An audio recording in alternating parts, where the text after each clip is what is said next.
Assalamualaikum warahmatullahi wabarakatuh.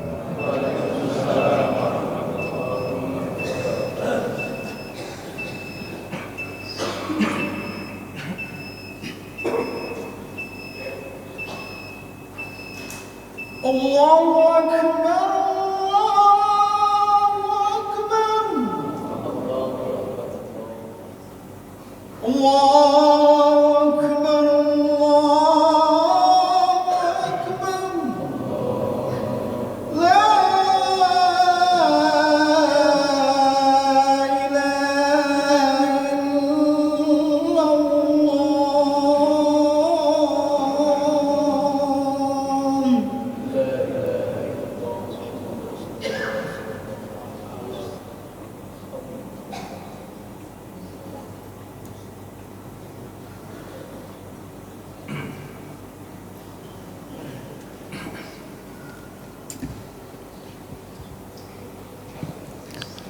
Alhamdulillah, alhamdulillahilladzi arsala rasulahu sahidan mubassiran wa nadhira wa da'iyan ilallahi biidnihi wa sirajan munira. Ashhadu an la ilaha illallah wahdahu la syarikalah wa ashhadu anna muhammadan abduhu wa rasuluhu la nabiyya ba'dah.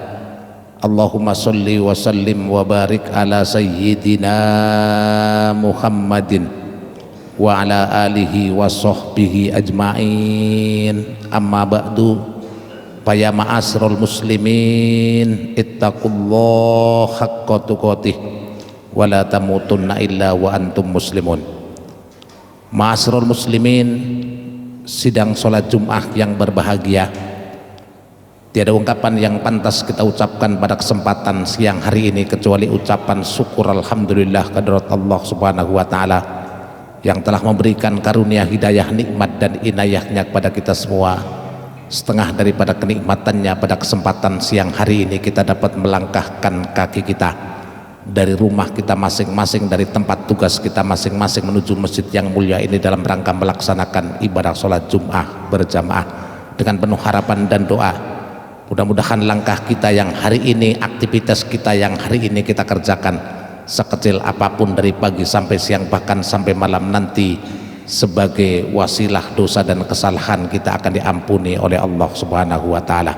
Pada kesempatan Jumat yang mulia ini, Al-Fakir berpesan dan berwasiat khususnya untuk pribadi saya dan jamaah sekalian, marilah kita senantiasa untuk meningkatkan kualitas iman dan takwa kita kepada Allah subhanahu wa ta'ala dengan menjalankan segala apa yang telah diperintahkannya dan menjauhi segala apa yang telah dilarangnya, baik itu secara rahasia maupun terang-terangan. Hadirin, setiap kewajiban yang sifatnya fardu ain menuntut kepada kita sebagai pelakunya untuk mengerjakan sendiri-sendiri, nggak boleh ngupah, nggak boleh nyuruh orang lain. Tapi ada satu kewajiban yang sifatnya fardu ain, boleh diwakilkan, boleh dibadalkan oleh orang lain, haji. Maka ada istilah badal haji. Haji merupakan ibadah yang diwajibkan oleh Allah dalam seumur hidup cuman sekali, dengan catatan bagi mereka yang mampu. Yang jadi pertanyaan kita, kenapa banyak di antara kita orang yang dianggap paling kaya, dianggap paling mampu, sampai hari ini belum melaksanakan haji? Kalau diingatkan, dia menjawab, saya takut kalau nanti perbuatan saya selama di Indonesia akan dibalas oleh Allah di Mekah. Ingatlah, Mekah dan Madinah, kendati pun kota suci Mekah dan Madinah adalah dunia. Dunia bukan tempat pembalasan yang Rasulullah katakan ad-dunya mazra'atul akhirah. Dunia itu ladangnya akhirat. Di dunia Mekah, Madinah, Indonesia adalah dunia, merupakan ladang bercocok tanam kita di dunia, nanti dibalasnya oleh Allah di akhirat. Kalaupun kebetulan ada di antara orang-orang yang melaksanakan haji ternyata kemudian saya dibalas ini dan itu cuman kebetulan kemudian dikaitkan karena Mekah Madinah adalah tempat mustajabah.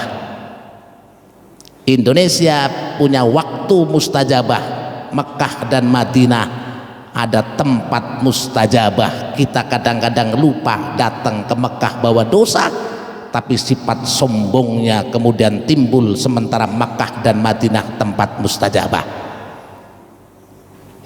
Banyak di antara kita orang yang dianggap paling mampu tapi belum mau juga melaksanakan haji. Kadang-kadang ada orang yang nggak paham tentang agama, diingatkan untuk melaksanakan haji, dia hitung-hitung uang 75 juta. Kalau nanti untuk ongkos haji anak kami mau dikasih warisan apa? Padahal anaknya sudah dewasa, anaknya sudah kerja, anaknya sudah punya rumah satu-satu. Kadang-kadang ada juga orang berpikiran 75 juta kalau dibikin kontrakan dapat satu pintu. Itu orang yang nggak paham agama.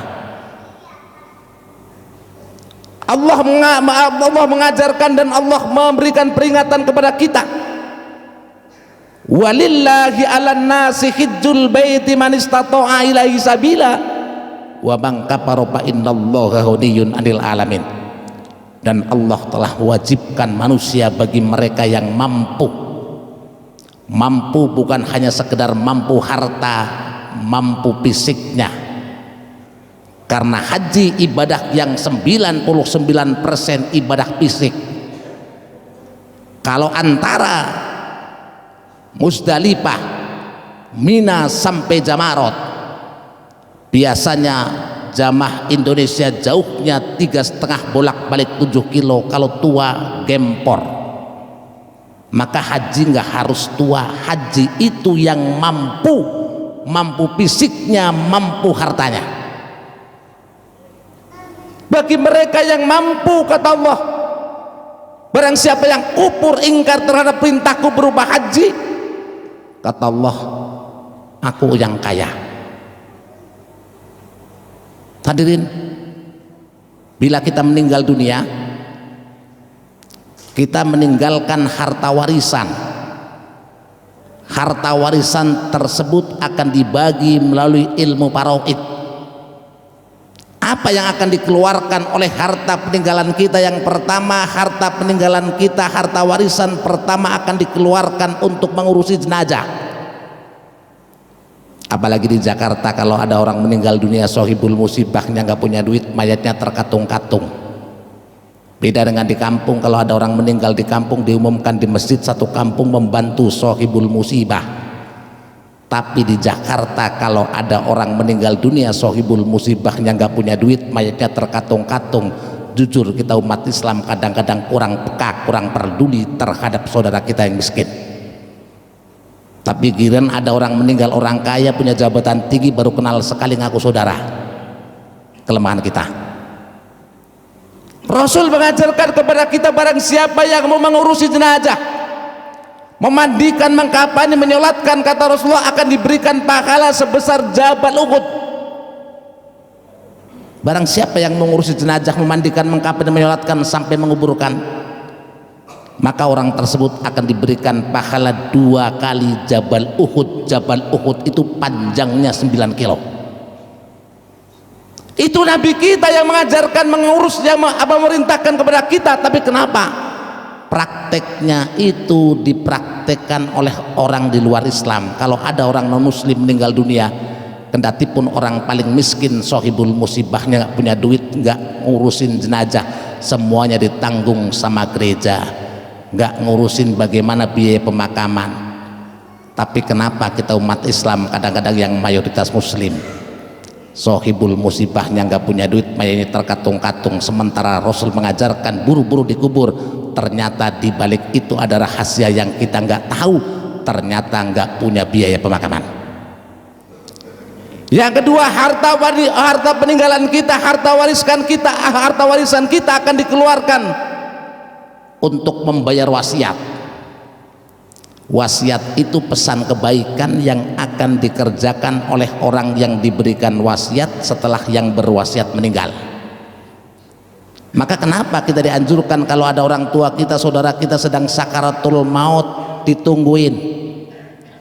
Pertama, Rasul mengajarkan kalau ada orang sedang sakaratul maut, lakinu mautakum biqauli la ilaha illallah.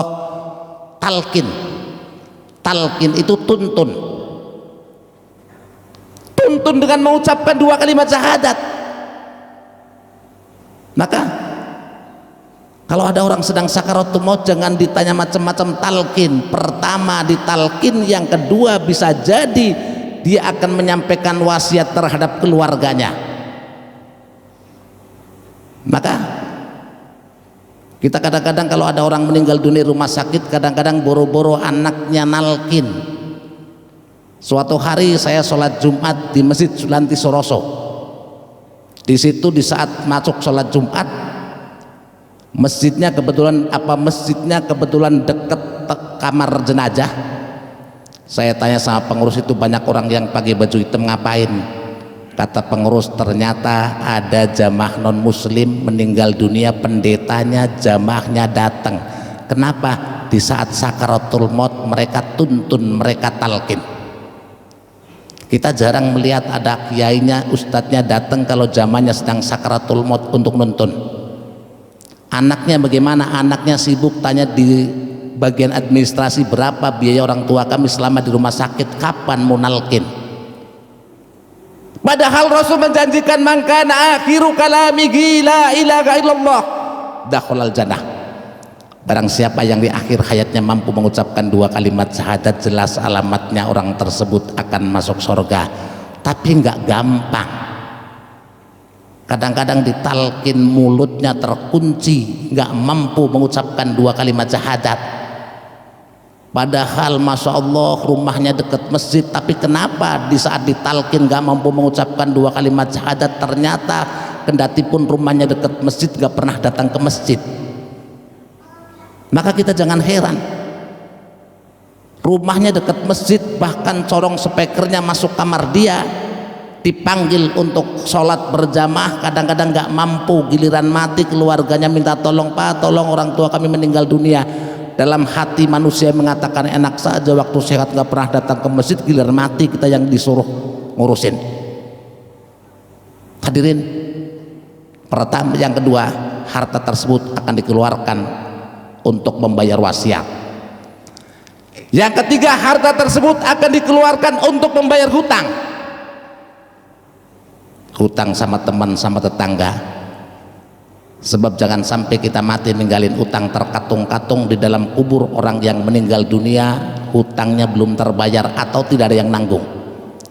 Suatu hari ada jenazah, Rasulullah mau menyolatkan jenazah. Rasulullah tanya kepada keluarganya, ini mayat masih punya hutang apa enggak, atau hutangnya sudah ada yang nanggung apa enggak?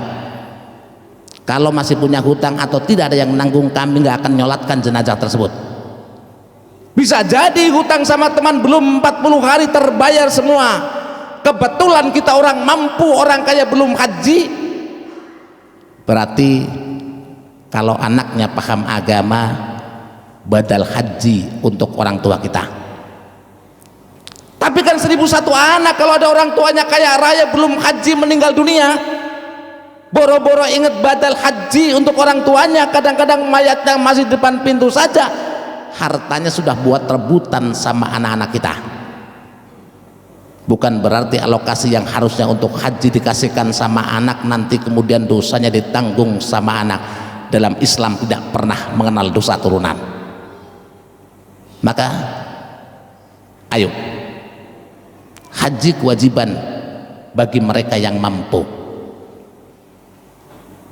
Kita kadang-kadang pura-pura nggak paham, nunggunya lama. Karena kebetulan kita orang bisnis, sayang amat kalau ngendap berpuluh tahun di bank, mendingan diambil. Kalau sudah niatnya demikian, insya Allah nggak bakalan berangkat haji. Rasulullah SAW mengingatkan kepada kita, malam yahbishu maradun au hajatun dohiratun au masakotun dohiratun au sultanun jairun falam yakujja. falyamut insa yahudiyan aw nasraniyan.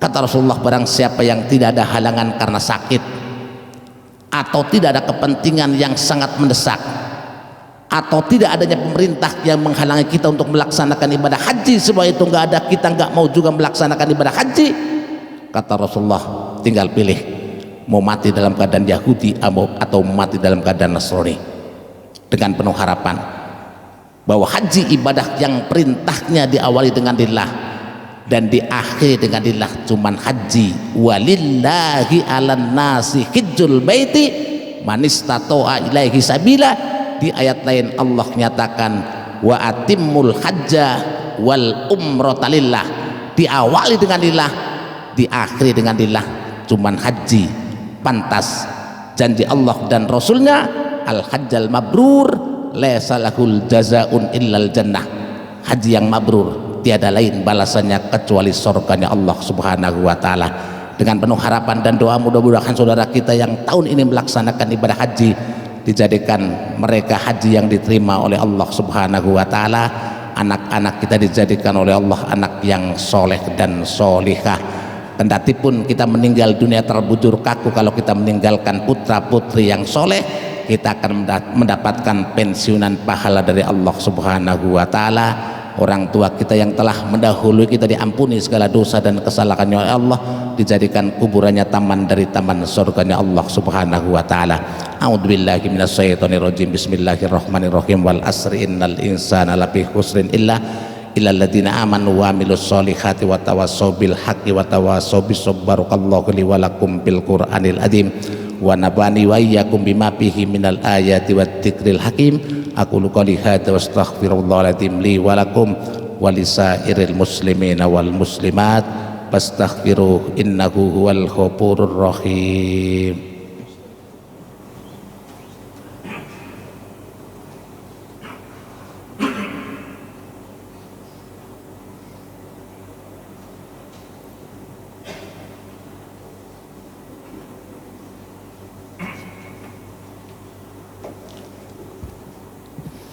Alhamdulillahi hamdan katsiran kama amar.